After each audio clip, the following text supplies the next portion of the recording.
উপমহাদেশের হিন্দু ধর্মাবলম্বীদের ৫১টি পীঠস্থানের মধ্যে অন্যতম বগুড়ার শেরপুর উপজেলার ঐতিহাসিক মা ভবানী মন্দির। প্রতি বছর দেশ বিদেশের লাখো পুণ্যার্থী আসেন এই মন্দিরে।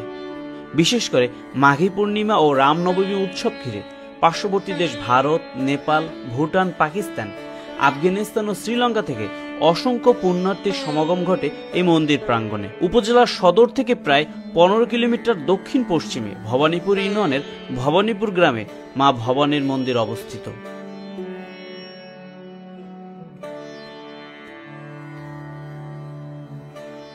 মাতৃমন্দির মহাশক্তির ৫১টি পীঠস্থানের মধ্যে অন্যতম। কালিকা পুরাণ অনুসারে দক্ষ যজ্ঞে দেবী সতীর স্বামী নিন্দা সহ্য করতে না পেরে দেহত্যাগ করেন। সতীর প্রাণহীন দেহ স্কন্ধে নিয়ে দেবাদিবের মহাদেব প্রলয় নৃত্য শুরু করেন।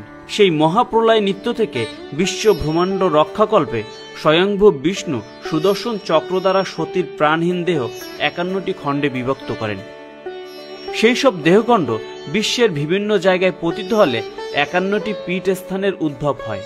ভবানীপুরে দেবীর বাম তল্প বা বাম পাজরাস্থি মতান্তরে দক্ষিণ চক্ষু পতিত হয়েছিল।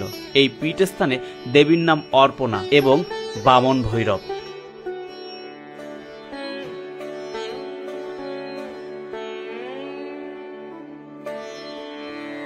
প্রাচীন এই মহা তীর্থক্ষেত্রের বর্তমান মন্দির অবকাঠামো নাটোরের রানী ভবানী কর্তৃক অষ্টাদশ শতাব্দীতে নির্মিত হয়।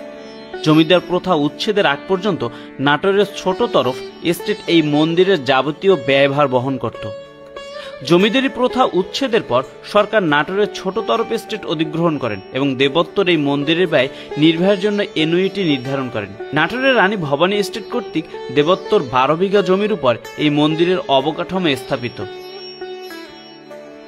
প্রাচীর বেষ্টিত মন্দির চত্বরের মধ্যে রয়েছে দক্ষিণমুখী মূল মন্দির, বামেশ ভৈরব শিব মন্দির, অপর ৩টি শিব মন্দির, ভোগ পাকশালা, এটা প্রায় ৮০ ফুট দৈর্ঘ্য এবং ৩২ ফুট প্রস্থ নাট মন্দির, ২টি অতিথিশালা, বাসুদেব মন্দির, গোপাল মন্দির, নবনারায়ণ সেবাঙ্গন, শাখারি পুকুর, ২টি স্নানঘাট, বেষ্টনী প্রাচীরের বাইরে ৩টি শিব মন্দির এবং একটি পঞ্চমুণ্ড আসন রয়েছে।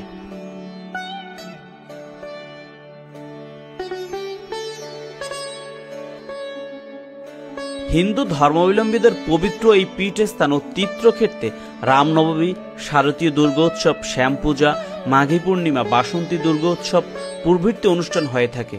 এসব অনুষ্ঠানে প্রতি বছর দেশ বিদেশের হাজারে হাজারে পুণ্যার্থী এই মন্দিরে সমবেত হয়।